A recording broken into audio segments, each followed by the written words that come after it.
Bismillahirrahmanirrahim. Assalamualaikum warahmatullahi wabarakatuh.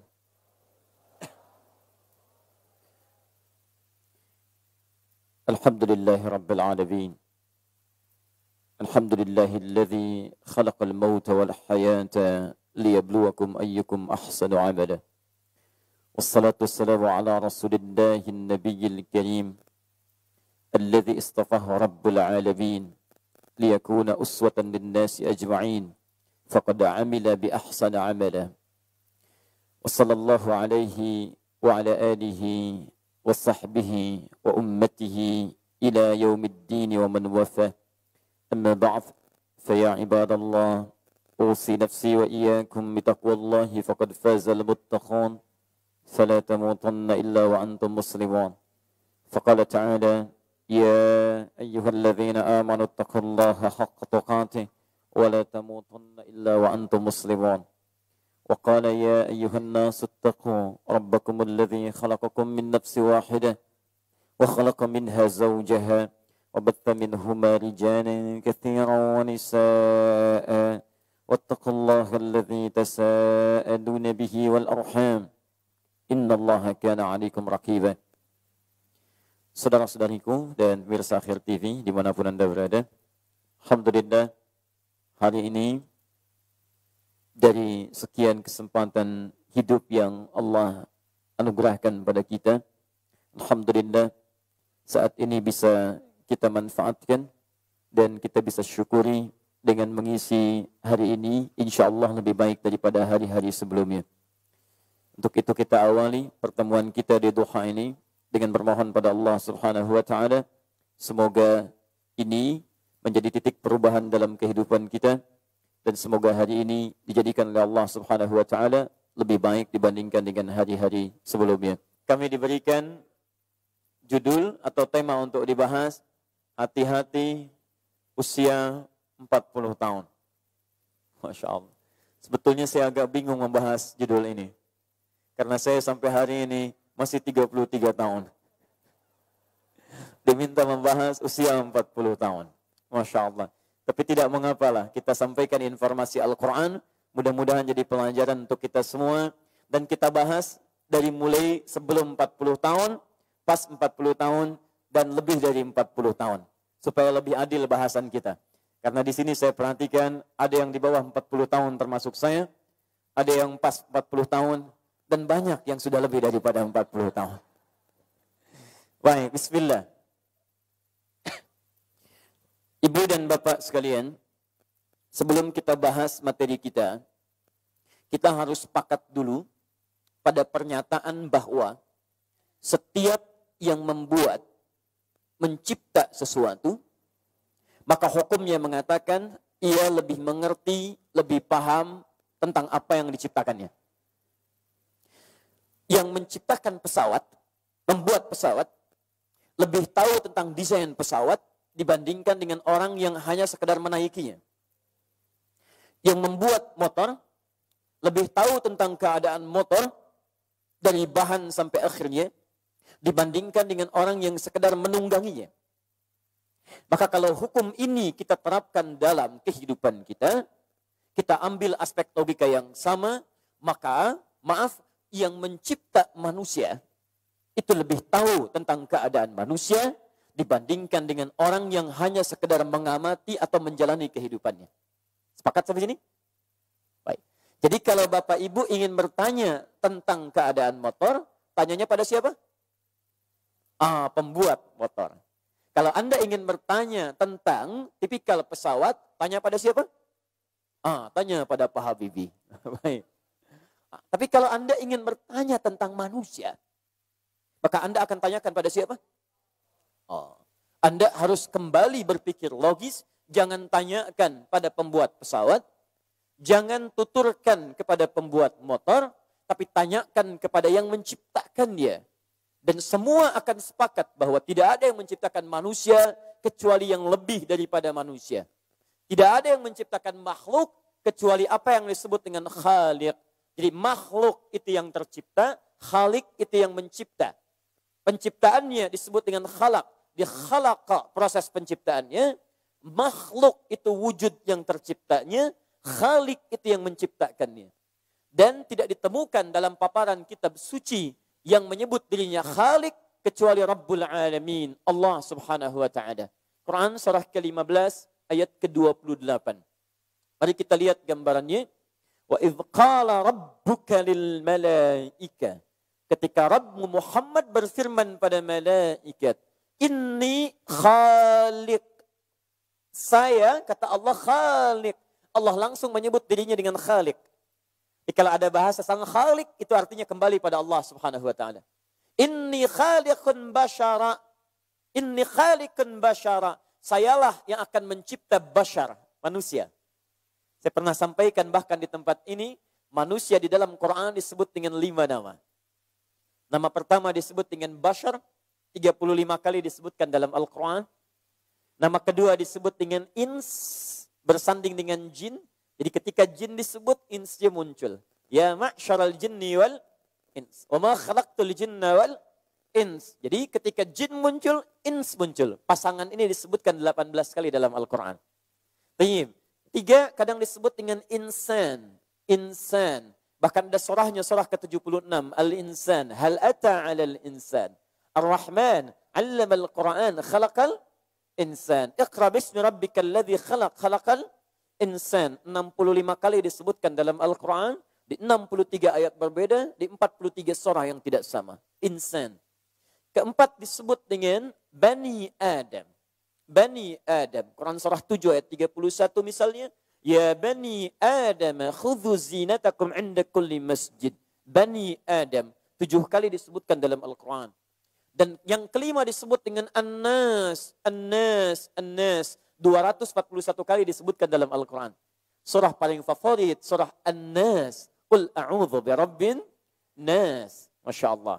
5 kali, 5 nama maksudnya. Disebutkan dengan 5 nama, istilah berbeda, dengan diksi yang tidak sama, dengan penekanan yang berbeda. Jadi kalau Anda nanti membaca Al-Quran, terjemahan bisa sama. Tapi maknanya itu berbeda penekanannya. Anda disebut Bashar, beda dengan penamaan ins. Anda disebut ins, lain dengan insan. Anda disebut insan, tidak serupa dengan Bani Adam. Anda disebut Bani Adam, tidak sama dengan An-Nas. Nah sekarang ketika Allah mengatakan saya akan mencipta manusia, Allah langsung menyebut dirinya dengan Khaliq. Quran surah 15 Al-Hijr ayat 28. Wa idz qala rabbuka lil malaikati inni khaliqun basyara. Saya Khaliq, saya yang mencipta manusia. Jadi keterangan pertama, kalau kita bertanya siapa yang mencipta manusia, jawaban kita siapa? Allah. Siapa Khaliq? Allah. Dan semua manusia ketika ditanya, karena Allah menyebut saya mencipta manusia, maka fitrah manusia akan cenderung ketika ditanya siapa yang menciptakanmu, dia akan mengembalikan kepada Allah Subhanahu wa taala. Orang yang belum kenal Allah, dia akan memanggil dengan kalimat yang berbeda karena belum mengenalnya. Minimal dia sebut Tuhan. Minimal dia sebut Tuhan. Karena itulah nanti ketika Allah menyebutkan Tuhan akan dikembalikan kepada Allah Subhanahu wa taala. Ya, la ilaha illallah. Ya, Quran surah ke-47 ayat 19. Fa'lam annahu la ilaha illallah. Fa'lam, Anda mesti tahu. Annahu, bahwa sesungguhnya ditetapkan la ilaha. Tidak ada Tuhan yang layak disembah, yang diakui, yang punya nama khusus. Kecuali illallah, Allah. Karena itu, nanti dalam ilmu tauhid, turunan dalam cabang bahasanya, fiqh lughatit tauhid. Fikih bahasa khusus membahas tentang tauhid. Ini satu resep saya berikan hari ini. Saya berikan satu rahasia penting dalam ilmu tauhid di bidang bahasanya. Saya bagi untuk kita saja hari ini. Ini rahasia sebetulnya. Baik. Jika Anda ditanya, apa buktinya Allah satu-satunya Tuhan dan tidak ada yang lain yang dibenarkan sebagai Tuhan? Perhatikan. Satu yang luar biasa yang membuktikan Allah sebagai Tuhan dan tidak kita bisa akui yang lain sebagai Tuhan, salah satunya nampak pada penamaannya. Allah memiliki nama khusus yang dengan nama ini akan menunjuk langsung kepada Allah zat yang mencipta dan layak disembah yang tidak serupa dengan nama-nama lainnya. Apa di antara cirinya? Perhatikan baik-baik. Dan inilah jawaban dari Al-Quran ketika Nabi ditanya oleh masyarakat Quraisy pada saat itu. Mereka berkata, ya Muhammad, siapa nama Tuhanmu yang benar? Kamu kok mengatakan Rob, Rob, Rob. Jadi ketika menerangkan Tuhan, Nabi mengatakan, Qul a'udhu birabbil falaq, Rabb. Qul a'udhu birabbin nas, Rabb. Kata mereka, kalau cuma Rabb, kami juga punya Rabb. Ini Lata, ini Azza, ini Manat, ini pun Rabb yang merawat kami, yang memberikan petunjuk pada kami. Rabb kamu siapa? Maka diberikanlah nama khusus yang dengan nama ini tidak akan dimiliki oleh nama-nama yang lainnya. Qul, turun Quran surah ke-112. Qul, katakan Muhammad, huwa, yang dimaksud dengan Rabb yang mereka tanya itu Allah. Allah. Allah. Tidak sekedar Allah, tapi diberikan sifat keutamaannya. Ahad. Qul huwallahu ahad. Masya Allah. Sekarang hari apa? Bukan. Jangan mengarang. Awas, kita sudah punya perjanjian di awal pertemuan kita. Kalau antum menyalahi ini, saya nggak akan datang lagi ke sini. Nah, sekarang hari apa? Bukan, Bu. Bukan, jangan mengarang. Kalau tidak tahu, katakan apa? Sekarang hari apa? Oh, tidak ada, wallahu a'lam. Nggak ada hari wallahu a'lam. Masya Allah. Silahkan tanya. Al-yawm al-an, what day is it today? Wallahu a'lam. Masya Allah, nggak ada. Bingung orang. Baik. Nggak hafal hari. Masya Allah. Besok hari apa? Senin tuh itu hafal. Baik, jadi sekarang hari apa? Bukan minggu. Nggak ada minggu. Nggak ada minggu. Minggu itu nanti dibawa. Nanti saya kisahkan tentang minggu kalau nanti ada waktunya cukup. Buka di kitabnya Risalah Ahlussunnah wal Jamaah karya Syekh Muhammad Hashim bin Asy'ari yang mendirikan Nahdlatul Ulama tanggal 31 Januari 1926. Beliau punya 19 kitab, buka kitab keduanya Risalah Ahlussunnah wal Jamaah. Halaman ke-14 paling kanan sebelah atas, paragraf pertama baris 5 sampai 7. Nanti di baris kelima pojok sebelah kiri sampai 7 kita nanti akan temukan kapan berubah jadi minggu salah satunya. Tayyib. Sekarang bukan hari Ahad, bukan minggu, sekarang Al-Ahad. Ada alif lamnya. Cuman diserap ke dalam bahasa Indonesia, alnya hilang jadi ahad. Gak pakai o. Oh tidak. Ahad. Sama Senin dari kata al-isnin. Alnya hilang jadi isnin. Diserap ke bahasa Indonesia jadi Senin. Sebetulnya banyak serapan ke dalam bahasa Indonesia dari bahasa Arab. Ya, Selasa dari thalatha, thulatha. Rabu dari arbi'a. Kamis dari khamis. Jadi diserap dari bahasa Arab ke bahasa Indonesia. Banyak serapannya. Dan berita baiknya, itu sekitar 60 kosakata dalam 60% bahasa Indonesia itu salah satunya banyak dari bahasa Arab. 60% kosakata bahasa kita itu banyak serapan dalam bahasa Arab. Jadi kalau orang Indonesia belajar bahasa Arab itu akan lebih cepat bisa dibandingkan dengan bangsa lainnya. Betul Bu. Saya baru datang beberapa pekan dari Arab kemarin, itu saya lihat anak-anak kecil begini di Arab udah bisa bahasa Arab. Saking gampangnya. Tanya, lihat sini. Ada ahad, ada al-ahad itu berbeda. Saya jawab ahad saja supaya kita lebih cepat sampai ke materi. Perhatikan gini, ahad. Qul huwa, katakan Muhammad huwa, dia yang ditanya tentang sifat Rabb itu, dia yang ditanya tentang ketuhanan itu, dia yang diinginkan namanya diketahui Tuhan itu, huwa, dialah Allah, ahad. Namanya Allah, sifat Allahnya ahad. Apa artinya ahad? Tahan sebentar ya. Ada ahad, ada wahid, itu beda. Kalau wahid itu satu, tapi masih mungkin ada dua. Wahid, itsnin, talata, arba'a, khamsah, dan seterusnya. Kalau sudah wahid, pasti ada dua, ada tiga, dan seterusnya. Jelas? Tapi kalau sudah ahad, ahad itu artinya satu-satunya yang tidak akan pernah ada dua. Kurang tidak, lebih mustahil. Di satu tidak akan pernah ada duanya, tidak akan kurang dari itu. Paham? Baik, makanya ketika menyebutkan kalimat wahid dilekatkan kepada Allah, akan harus disambungkan dengan kata ilah sebelumnya. Tidak boleh berdiri sendiri. Quran surah kedua Al-Baqarah ayat 163 misal, paling kiri sebelah bawah. Wa ilahukum ilahu wahid. Ketika ada kata wahid, ada ilah sebelumnya. Tapi kalau kata ahad, dia nggak ada masalah. Ahad cuma satu, nggak ada yang lain. Jadi tidak ada setelahnya, tidak ada kurang daripada itu. Perhatikan, sifat namanya saja ahad. Menunjuk pada zat yang satu, kalaupun dihilangkan setiap hurufnya, akan tetap menunjuk pada zat yang satu serupa. Yuk kita lihat baik-baik. Saya bandingkan ya. Allah. Saya turunkan ke sini. Lihat baik-baik. Hilangkan satu huruf di sini. Tutup oleh kita. Saya rubah kalimatnya begini. Pakai tasdid. Lillahi ma fis samawati wa ma fil ard. Begitu dihilangkan satu, tetap menunjuk pada yang sama. Ahad. Saya hilangkan satu lagi, hilang tasdidnya.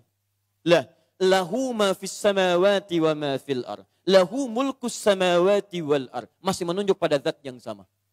Saya hilangkan lamnya satu, begini, jadi ha. Hu. Hu itu singkatan dari kata huwa. Singkatan dari huwa. Sebab kalau Anda berhenti pada kalimat huwa, berhenti di sini, maka wa-nya nggak dibaca. Jadi hu. Contoh, Quran surah kedua Al-Baqarah ayat 255. Paling kiri pertengahan. Ayat kursi. Allahu la ilaha illa hu. Huwal hayyul qayyum. Anda berhenti pada kata huwa. Allahu la ilaha illa hu. Wakaf di sini. Hu. Singkatan dari kata huwa. Hu. Huwa. Masih menunjuk kepada ahad. Kalau Anda bertanya, siapa huwa ini? Dari mana taunya ke Allah? Balikan ke surah Al-Ikhlas. Kul huwa Allah. Katakan huwa, yang dimaksud dengan huwa ini Allah. Kembali ke sini. Saya hilangkan langsung hu-nya, habis semua. Hilang.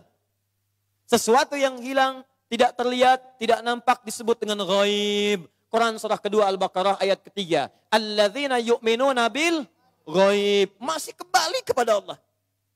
Anda tidak percaya? Tuliskan nama Tuhan yang lain, hilangkan setiap hurufnya. Apakah masih menunjuk pada nama yang sama? Mustahil. Tidak percaya silahkan cek. Siapa yang dipertuhankan misalnya? Misal, kita ambil misalnya, jangan ada yang sekarang ya, supaya nanti keluar dari sini saya tetap aman. Ya, misal. Samiri misal kan, pernah mengaku Tuhan. Ada juga. Ganti, Fir'aun, ayo. Ya. Fir'aun pernah mengaku Tuhan. Ya. Masih ingat ayatnya? Ana rabbukumul a'la. Saya Tuhan kalian yang paling hebat. Bahkan saking pengen mengaku hebatnya, dia bilang sama sekretarisnya, Haman namanya. Haman, tolong bangunkan untukku sarha. Satu menara yang tinggi. Saya akan ropong Tuhannya Musa. Masya Allah. Dia pikir sesama Tuhan bisa saling komunikasi. Dia lupa bahwa sifatnya berbeda dengan Tuhan yang hak. Tayyib, Fir'aun mengaku Tuhan. Fir'aun. Masya Allah. Antum gak usah coba-coba mengaku Tuhan. Kalau sekarang ada yang mengaku Tuhan, katakan Anda terlambat. Karena sudah ada Fir'aun sebelumnya. Kalau ada yang mengaku Nabi, sampaikan sekarang. Anda kurang hebat, kalah sama Fir'aun. Jadi sudah, gak usah banyak menyaingi Fir'aun, karena Anda gak akan menang. Lihat, Fir'aun mengaku Tuhan. Kita hilangkan salah satunya. Lihat baik-baik, F-nya kita hilangkan. Jadi apa namanya? Fir'aun. Masya Allah. Menunjuk pada nama yang sama? Tidak. Saya hilangkan satunya. Baca. Raun. Saya hilangkan lagi nama yang satunya. Aun.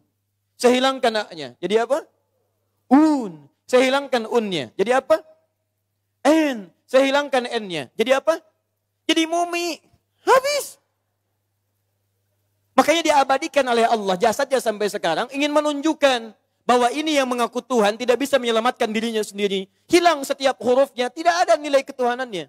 Silahkan Anda keluarkan sekarang yang dianggap Tuhan, yang dipertuhankan, berikan rumus ini. Anda tidak akan pernah temukan Khalik yang sesungguhnya, zat yang sesungguhnya, kecuali ini. Dari namanya saja sudah menunjuk pada Tuhan yang hak. Dan dia mengatakan, Inni Khalik. Kalau ada yang mengaku Tuhan, maka sayalah Tuhan yang benar. Khalikun basyara. Saya yang menciptakan manusia. Jadi kalau ditanya siapa yang mencipta manusia? Allah. Jelas sampai sini? Kalau sudah jelas, mari kita turunkan sampai menemukan 40 tahun.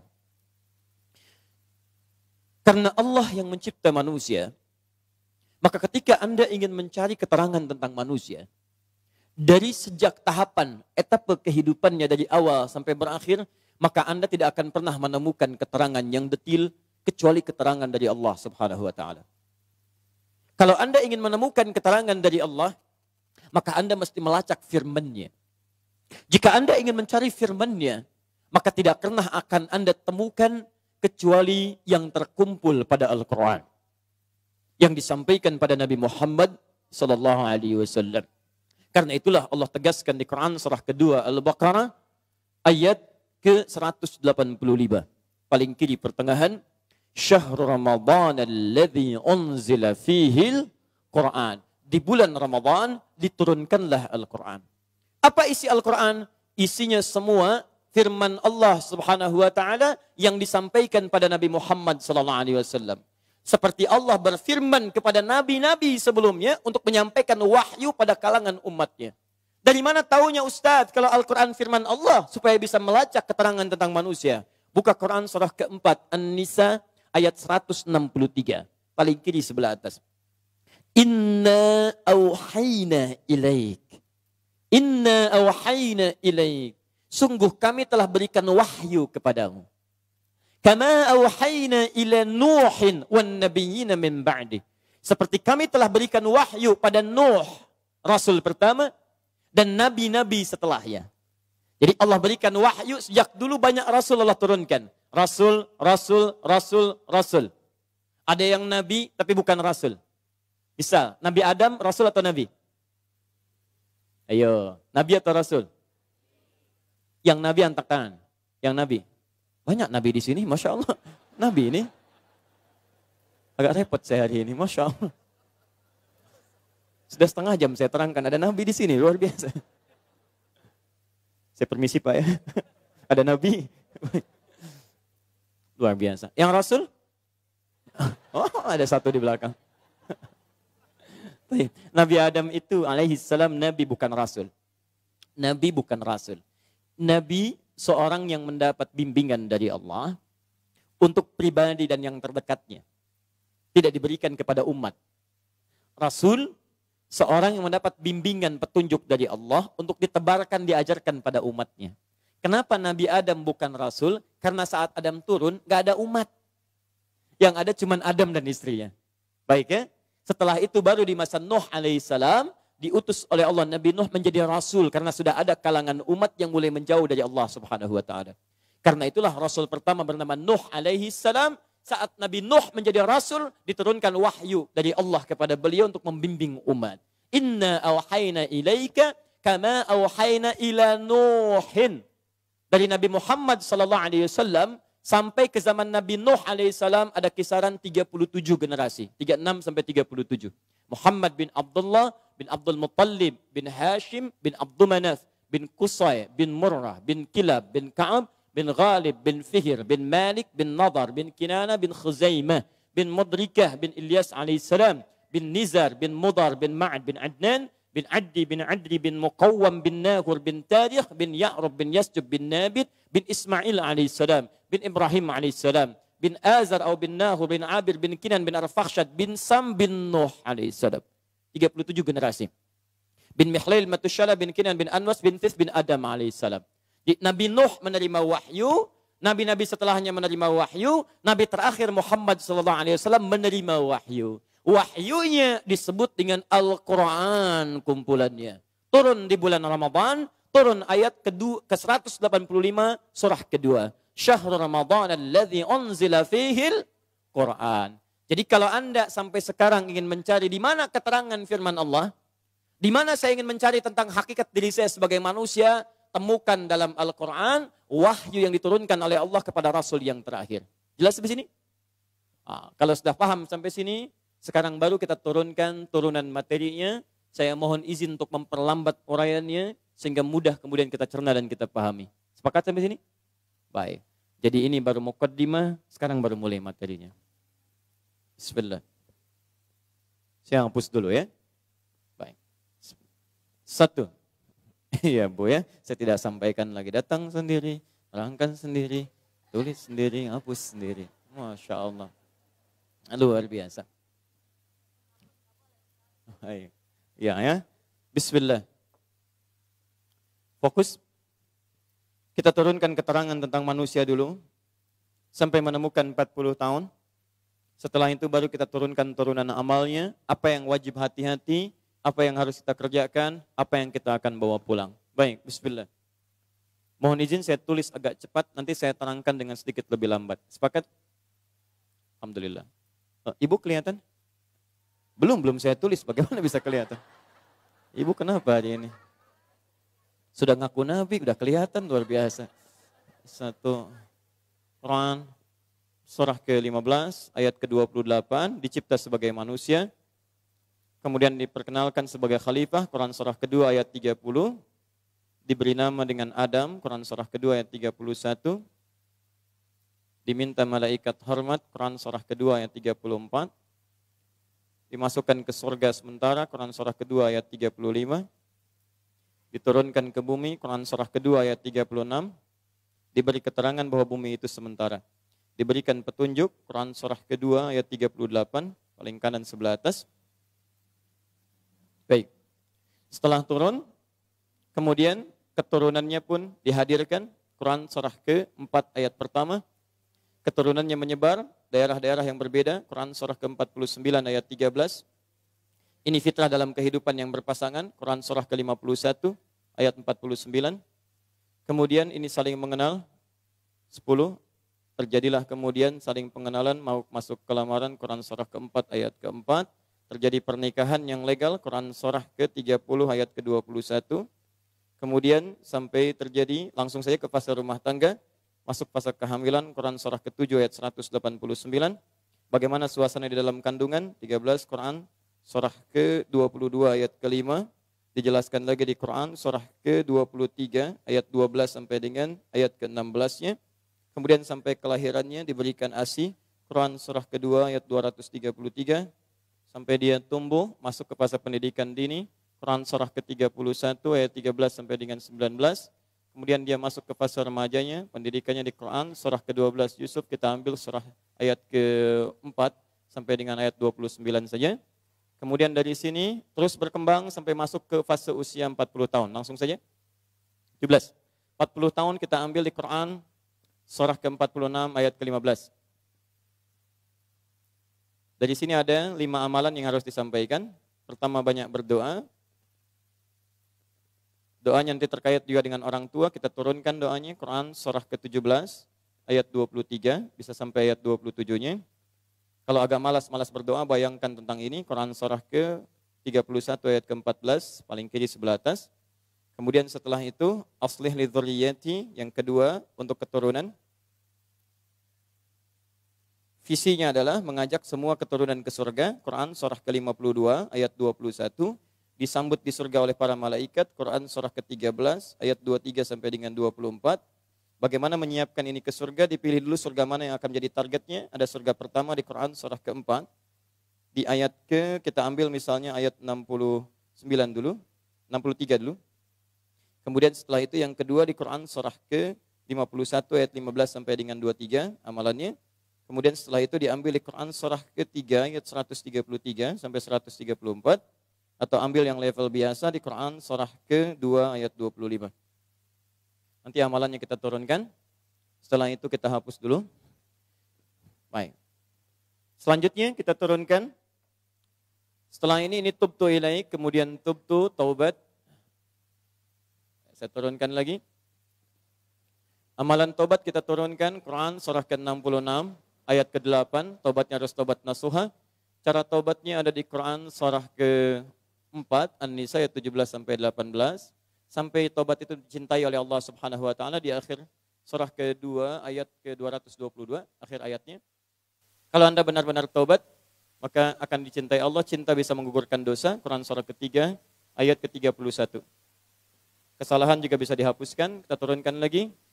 Kemudian minal muslimin, menjadi muslim yang patuh, lebih taat pada Allah. Patuh dan taat terturunkan dulu, komitmennya di Quran surah ketiga Ali Imran ayat 102. Turunannya kemudian kita dapatkan cita-citanya di Quran surah 19 Salam ayat ke-15. Amalannya ada di Quran surah kedua Al-Baqarah ayat 208.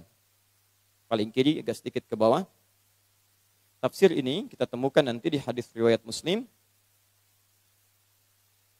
Juz pertama nomor hadis yang ke-8.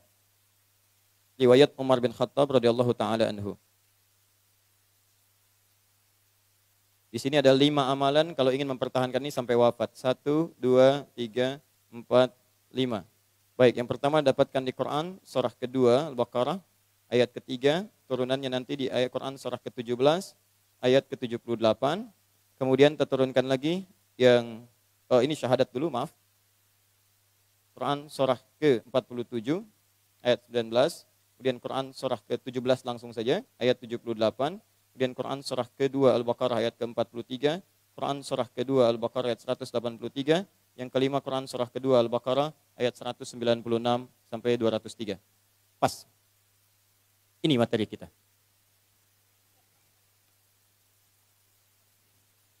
Jelas insyaallah? Kalau sudah jelas, saya pamit ya. Alhamdulillah. Baik.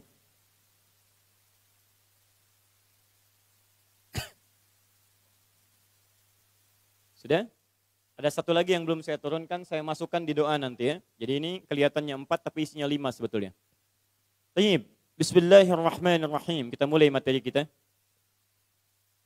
Bapak Ibu sekalian, di antara keistimewaan Al-Quran yang sekaligus menegaskan bahwa Al-Quran firman Allah, bukan rekayasa manusia, juga kitab yang sesungguhnya, yang membenarkan kitab-kitab sebelumnya, di antara kebenarannya menunjukkan kepada kita isyaratnya lewat penciptaan manusia. Tidak ada satupun kitab sampai hari ini yang menerangkan kepada kita, bahkan yang dianggap suci, menerangkan tentang manusia secara detil dari sejak penciptaan sampai kembalinya kepada Allah, kecuali hanya Al-Quran saja. Saya alhamdulillah punya koleksi kitab-kitab lain di rumah. Saya punya koleksi dari Taurat, bahkan dari versi bahasa Arabnya. Kemudian ada Bible dengan beberapa varian perbedaan-perbedaan dan cetakan-cetakan berbedanya. Kemudian ada juga yang lainnya, tapi mohon maaf saya tidak temukan keterangan sedetil Al-Quran yang membahas tentang manusia dari sejak awal diciptakan sampai kembali pada Allah Subhanahu wa taala. Di sini nanti kita akan temukan kebenaran Allah yang meyakinkan pada kita memang tidak ada Tuhan yang hak selain Allah Subhanahu wa taala. Karena tadi mukaddimahnya sudah kita tetapkan, mukaddimah sudah kita bahas. Yang hanya tahu tentang manusia itu hanya Tuhan. Tuhannya Allah. Ya, jadi bagaimana cara mengukurnya? Kalau kita ingin mengukur Tuhan yang benar, adalah Tuhan yang tahu tentang detil manusia. Tidak ditemukan di kitab manapun atau yang dianggap Tuhan kecuali dalam Al-Quran. Ini menunjukkan bahwa hanya Quran yang menunjukkan pada kita tentang firman yang benar dan firmannya berasal dari Allah. Ini artinya hanya Allah Tuhan yang hak, layak untuk kita sembah dan kita tetapkan sebagai Tuhan. Jelas sampai sini? Baik. Yuk kita kembalikan. 1. Awal penciptaannya, ini saya akan terangkan dengan cepat, karena ini sudah pernah saya bahas. Nanti saya akan langsung ke fase-fase selanjutnya. 1. Awal penciptaan disebutkan di Quran surah 15 ayat ke-28. Allah mengatakan, Inni khaliqun basyara. Saya akan menciptakan makhluk baru, manusia. Disebut dengan basyar untuk membedakan keadaannya dari malaikat, hewan, dan jin. Malaikat sifatnya sempurna dalam arti tidak pernah berbuat salah. Quran surah ke-66 ayat yang ke-6, paling kiri sebelah atas. La ya'sunallaha ma amarahum. Malaikat itu tidak punya peluang bermaksiat kepada Allah. Jadi maaf Bu ya, Bapak ya.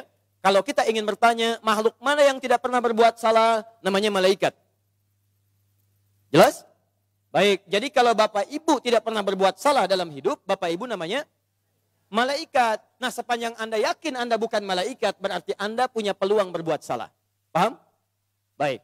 2, di makhluk pertama, malaikat diciptakan dengan takwa saja. Takwa itu semua sifat-sifat baik. Dia tidak punya peluang menyimpang. Lawan dari takwa itu nafsu namanya. Ada makhluk yang kedua diciptakan dengan nafsu saja. Dia tidak mengenal baik. Tidak mengenal norma kemuliaan, namanya hewan. Hewan. Karena itu kalau ada hewan berbuat salah, ibu jangan marahi. Betul Pak, kalau ada hewan berbuat salah, Anda jangan iseng mencela, gak ada kerjaan. Seperti halnya memuji malaikat, itu buang-buang energi. Hebatnya malaikat Jibril emang. Karena Jibril itu tidak punya peluang berbuat salah. Makanya Anda tidak pernah dengar misal malaikat Jibril korupsi ayat. Tidak ada. Sama hewan kalau berbuat salah jangan dicela. Karena bakatnya cuma punya nafsu. Lihat tuh, Delman keliling Pondok Indah. Gak pakai celana, gak malu dia. Silakan cek. Maaf, kucing buang kotoran di mana saja. Nggak usah dicela. Memang dia tidak punya adab dalam kaitan dengan takwa. Jelas Bu ya? Ibu pelihara kucing. Sudah ngepel lantai, sudah bersih. Tiba-tiba di situ buang kotoran. Ibu marah. Dasar kucing ya. Emang kucing. Memang kucing, dia tidak punya takwa, tidak punya rem di situ. Baik. Fokus. Takwa, nafsu. Nah, di tengah-tengah ini ada makhluk ibu bapak sekalian yang dia punya takwa, punya nafsu. Kalau digabungkan dua sifat ini, maka namanya akan berubah. Dari malaikat, dari hewan menjadi bashar namanya. Basharun.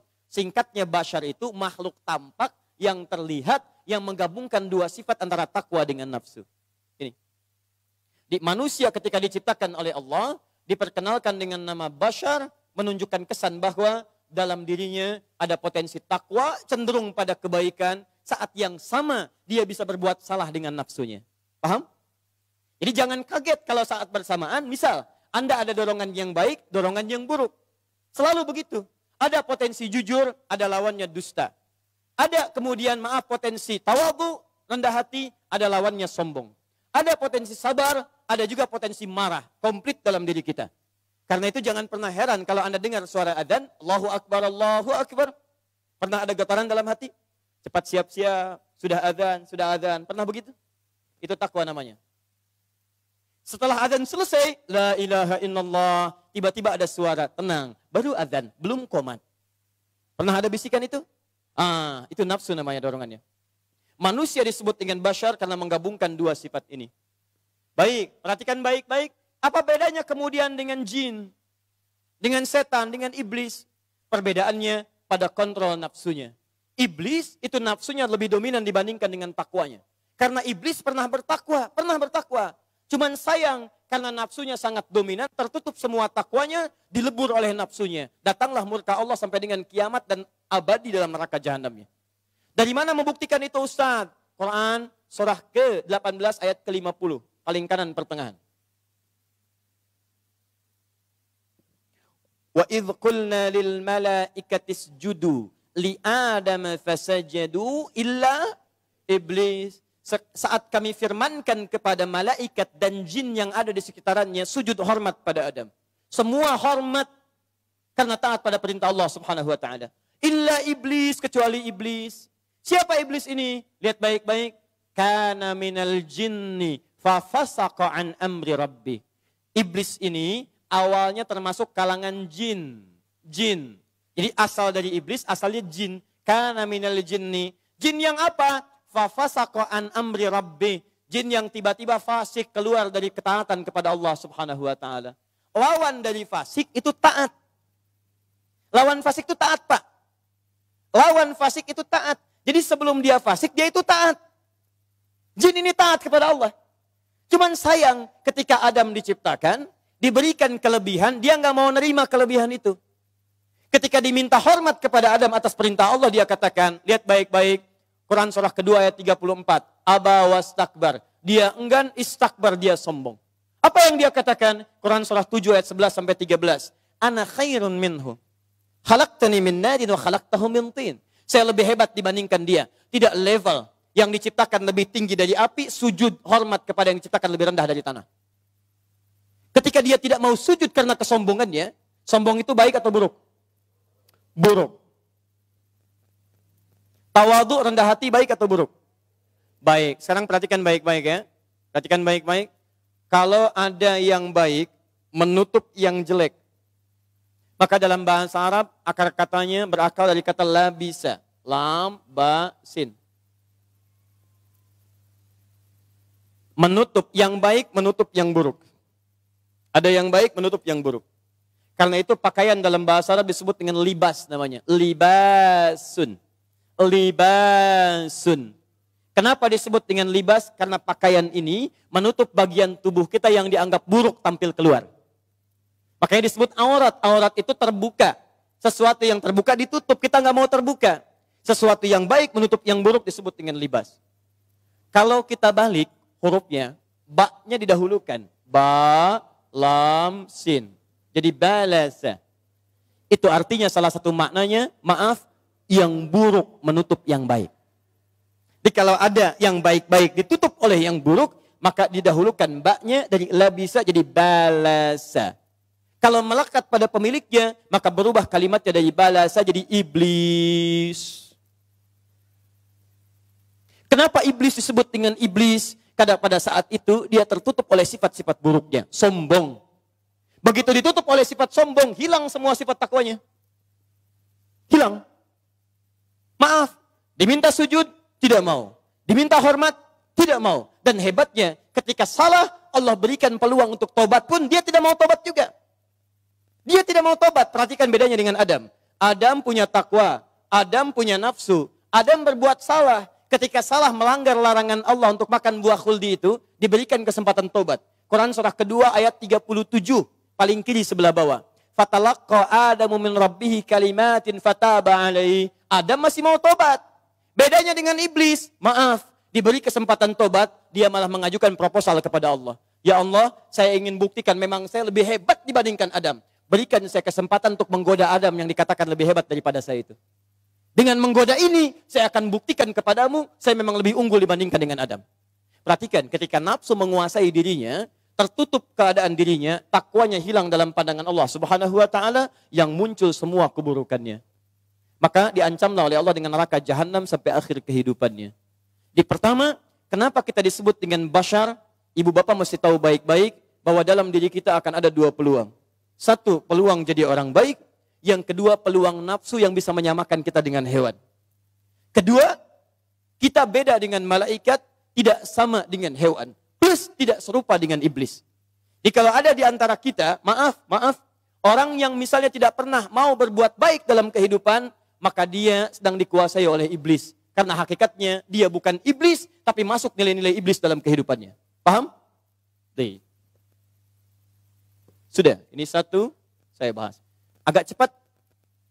Ditugaskan oleh Allah makhluk ini bukan di langit. Malaikat tugas di langit, jin ada sebagian yang di langit kemudian turun ke bumi. Lihat baik-baik, makhluk terakhir manusia ini diturunkan oleh Allah untuk bertugas di bumi. Inni ja'ilun fil ardi khalifah. Hei malaikat, hei jin, saya ciptakan makhluk baru ini dengan satu tugas. Tugasnya bukan di langit tapi fil ardi. Di bumi sebagai apa? Khalifah. Selesai. Satu, diciptakan manusia. Kedua, tugas kehidupannya ada di bumi. Jadi kalau ada seseorang bernama manusia, pasti hidupnya di mana? Di bumi. Baik, sekarang Bapak Ibu di mana? Bukan, di Pondok Indah. Masjid Raya Pondok Indah. Pondok Indah bagian dari bumi? Bagian dari bumi. Berarti kita manusia normal. Tiga, agak cepat. Nama pertamanya disebut dengan Adam. Wa 'allama Adamal asma'a kullaha. Detil. Awal penciptaan dibedakan sifatnya dari makhluk lain, tugasnya diberikan. Yang ketiga, nama manusia pertamanya disebutkan Adam. Dah? Punya keunggulan, dihormati oleh malaikat. Quran surah kedua ayat 34. Agak cepat. Setelah itu diperkenalkan tempat kehidupan aslinya, surga. Quran surah kedua ayat 35. Sekarang akan saya lambatkan karena ini inti bahasan kita. Perhatikan baik-baik. Saat Allah menyebutkan surga di ayat ini sekaligus menginformasikan pada kita bahwa tempat utama kita itu adalah di tempat ini, surga. Perhatikan kalimatnya, wa qulna, dan kami tegaskan kepada Adam. Kami firmankan kepada Adam, ya Adamuskun anta wa zaujukal jannah. Hei Adam, saya firmankan padamu dan pasanganmu, istrimu, uskun anta. Uskun anta. Uskun dari kata sakana. Dari sini muncul kata sakinah. Tempatnya disebut dengan maskan. Tempat muara asal disebut dengan maskan. Di Quran ingin mengatakan, hei Adam, hei istrimu, cepat tinggali di sini. Ini tempat asalmu di sini. Ini muaramu di sini. Di mana itu? Jannah. Jadi pertama kali Allah firmankan pada malaikat, pada jin, pada makhluk sekitaran, maaf, Allah tegaskan kepada kita semua bahwa tempat asal kita, tempat muara kita, tempat abadi kita bukan bumi, tapi surga. Di semua kita itu tempatnya surga, Bu, Pak. Tidak cukup dengan amin, harus tahu dulu kita. Ya. Surga. Bumi itu bukan tempat kita. Bumi cuma sementara saja. Karena tempat kita di surga, Bapak kita pernah di surga, turun ke bumi untuk menjalankan misi sebagai khalifah, kemudian balik lagi ke surga. Makanya kata Nabi, mohon maaf, kata Nabi, semua umatku itu akan masuk surga. Illa man aba, kecuali yang tidak pengen. Itu masalahnya. Jadi kalau ada orang masuk neraka bukan ke surga, bukan karena Allah nggak mau dia masukkan ke surga, bukan. Karena orang ini memang tidak pengen masuk surga. Itu masalahnya. Ada yang saat mudik tidak mau pulang? Ada. Ini saya gambarkan ilustrasi sederhana. Pelan-pelan ya, lihat baik-baik. Ibu bapak kalau mudik itu, di kita di Indonesia khususnya, biasanya pada saat apa? Saat lebaran. Perhatikan baik-baik. Apakah setiap orang yang mendapati lebaran akan mudik? Tidak. Siapa yang mudik? Yang mampu. Lebih tepatnya, yang punya bekal untuk pulang. Silakan Anda cek. Bukan dia tidak mampu, tapi bekalnya nggak ada. Saya pernah tanya pada seseorang, kenapa Anda tidak mudik? Ustaz, saya tidak punya bekal. Tapi yang punya bekal, lihat baik-baik. Dia mencari semaksimal mungkin. Dia dapatkan bekalnya, Masya Allah. Begitu tiba waktunya, Masya Allah. Dia tempuh jarak yang cukup panjang. Dia gunakan keadaan sederhana, tapi bekalnya luar biasa. Motornya bebek Pak, tapi bekalnya singa Bu. Luar biasa. Di belakangnya dimodifikasi lagi, pakai pelepah pisang, masukin dus lagi, Masya Allah. Dituliskan pakai kertas di belakangnya, aku pulang, tunggu aku ya, Masya Allah. Luar biasa. Kenapa dia bahagia? Karena dia punya bekal. Makanya hebatnya luar biasa, kemudian dia sampaikan pada keluarganya, saya mau mudik ya. Ketika tahu yang di rumah akan kedatangan tamu akan mudik, maka apa yang terjadi? Bahagianya luar biasa. Rumah ditata dengan baik. Dicat, dirapihkan. Yang tidak ada, dia ada-adakan. Bahkan spesial, yang tadinya mustahil ada, jadi ada. Kalengnya kongwan, isinya rangginang. Cuman ada pas mudik. Cuman ada pas mudik, jadi yang tidak ada pun dia ada-adakan, cuman saat mudik. Anda bisa bayangkan, kalau hukum dunia saja saat mudik ke tempat asal, mengharuskan kita punya bekal, maka bagaimana dengan hukum akhirat yang abadi? Makanya orang-orang yang punya bekal, itu cenderung cepat ingin pulang. Orang-orang yang punya bekal cenderung tenang pulangnya. Makanya saat dia akan pulang dalam meninggalnya pun tenang Bu. Silahkan Ibu cek. Tenang luar biasa. Quran surah 89 ayat 27 sampai 30. Ya ayyatuhan nafsul mutmainnah. Hei jiwa-jiwa yang tenang. Mau meninggal aja tenang. Tenang, tenang, tenang. Bahkan ada sementara yang menyiapkan tempat persiapan meninggalnya. Ada yang sudah bikin makam sendiri, punya rasa. Ada yang menyiapkan pakai kain kafan sendiri. Lalu mengatakan pada anaknya, ya idza mittul ana fala tut'imul jiwar. Kalau papa meninggal sekarang tolong jangan repotkan tetangga. Pakai kain kafan, sebagian tinggal disempurnakan. Begitu dipakai asyhadu an la ilaha illallah, asyhadu anna muhammadar rasulullah. Meninggal. Ada yang meninggal dalam keadaan sujud, saking banyak yang bekal yang didapatkan. Yang tidak punya bekal gelisah. Gelisah, bahkan ada yang takut, ada yang enggak mau keluar. Makanya di Quran surah 8 ayat 50, malaikat sampai pukul-pukul badannya. Keluar kamu, keluar kamu, keluar kamu. Ada yang pukul-pukul, ada yang ngamuk-ngamuk dan sebagainya. Kenapa? Karena takut pulang dia tidak punya bekal. Karena itulah orang-orang yang pulang dengan bekal yang baik, maka dia disambut saat pulangnya. Nanti kita turunkan ayatnya saat kita sampai ke ujungnya. Saya teruskan sebentar, fokus sini. Maaf, kita simpulkan dulu. Di tempat kita asalnya di mana? Di surga. Kalau bumi itu sementara atau abadi? Sementara. Tugasnya apa? Mencari bekal sebagai khalifah untuk pulang ke rumah kita di surga. Paham? Lihat baik-baik. Makanya saat Allah turunkan Adam ke bumi, Allah berikan peringatan pada seluruh anak cucunya. Perhatikan baik-baik kalimatnya. Lihat di pertengahan ayat sampai ujungnya. Walakum fil ardi mustaqarrun wa mata'un ilahin. Hei kalian Adam, Hawa, sampaikan pula pada generasi setelahmu dari anak cucumu, kalian tinggal di bumi tidak akan abadi, hanya sebentar saja. Kalaupun nikmat-nikmatnya tidak lama, karena semua kenikmatan itu akan jadi bekal untuk pulang kembali ke surga. Balik. Ayo, awas, hati-hati. Hati-hati yang merasa hidupnya nikmat sampai hari ini, kenikmatan itu Allah berikan untuk mencari surga Anda. Bukan supaya Anda pamer, berfoya-foya saat di dunia. Anda salah persepsi dalam kehidupan, salah misi Anda. Salah visi. Makanya ketika Qarun dititipkan kekayaan oleh Allah, kemudian salah gunakan, maka turun ayat mengatakan kepadanya, Qarun, saya turunkan harta ini, kamu saya berikan kelebihan untuk mencari bekal akhiratmu. turun Quran surah ke-28 ayat 77 untuk menginformasikan kepada kita kisahnya. Ketika ada seseorang punya kedudukan menyimpang, maka turun ayat untuk meluruskan dia. Hei, kedudukan saya titipkan supaya kamu mencari surga dengan kedudukanmu. Makanya Anda, saya, kita di tempat ini mesti kembali melihat pada diri kita. Titipan apa yang Allah berikan kepada kita untuk mendapatkan surga kita. Tidak sama, Pak. Anda jangan ukur kemuliaan dari satu masa tertentu atau keunggulan tertentu. Ada yang dititipkan pengetahuan, dengan ilmu itu dia dapatkan surganya. Ada yang dititipkan harta benda, dengan harta itu dia bisa gapai surganya. Ada yang dititipkan kedudukan, dengan jabatan itu dia bisa mendapatkan pahala-pahala amalan transferan. Di Anda pulang ke rumah, lihat diri Anda, kira-kira titipan apa yang Allah berikan kepada Anda dan cari surga dengan itu. Ini poinnya.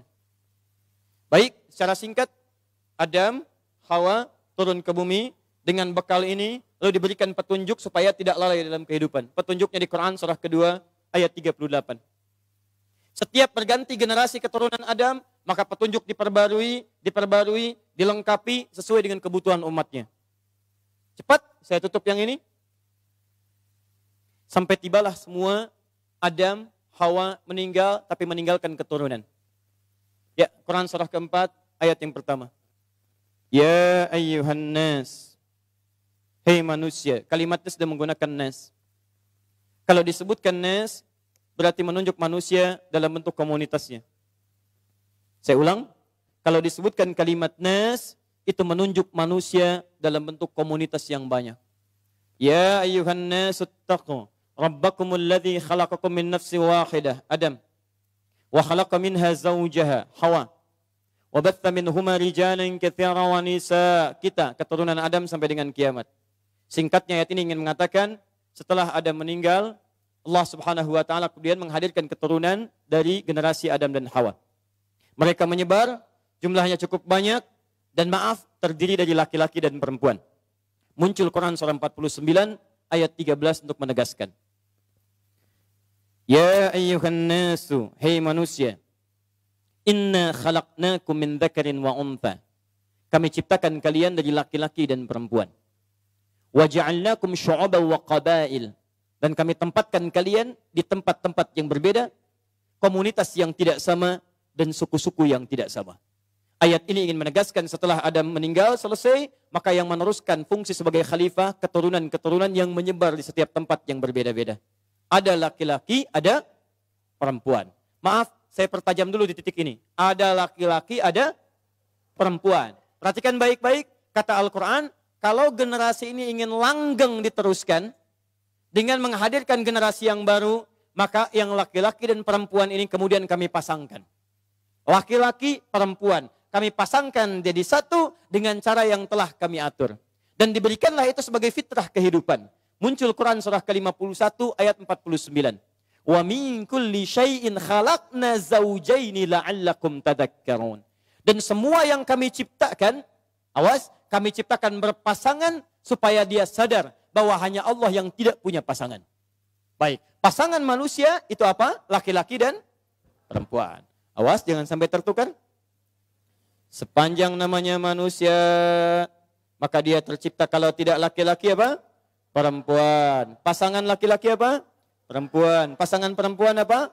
Laki-laki. Perhatikan baik-baik. Ini pasangan berlawanan kata Allah sudah fitrah. Jangankan pada manusia, setiap makhluk. Hewan makhluk bukan? Makhluk, baik. Jadi kalau hewan itu makhluk berarti hewan punya pasangan. Kalau manusia laki-laki, hewan jantan. Kalau manusia perempuan, hewan betina. Karena itu pasangan hewan jantan pasangannya, pasangan hewan betina pasangannya, kambing jantan pasangannya, kambing betina. Kambing punya akal tidak? Kambing punya takwa tidak? Kambing sholat tidak? Tidak, baik, lihat baik-baik, kambing tidak sholat. Karena itu kalau ada manusia tidak sholat, manusia itu sama dengan, tidak, saya katakan itu. Manusia sedang keluar dari fitrah kehidupannya. Baik, kambing punya takwa tidak? Tidak, kambing diikat di samping masjid Pondok Indah. Datang hari Idul Adha, azan berkumandang. Walaupun azan berkumandang, diikat samping masjid karena nggak punya takwa, maaf, dia tidak akan pernah malu untuk melakukan hubungan. Karena tidak punya takwa, adanya nafsu. Maka yang jantan tetap akan mengejar yang betina. Walaupun dia tidak punya takwa, nggak punya malu, tapi dia masih punya fitrah. Apa itu? Jantan masih ngejar yang betina. Karena itu kita tidak pernah temukan sampai hari ini, bahkan dari penelitian, ada kambing homo misalnya.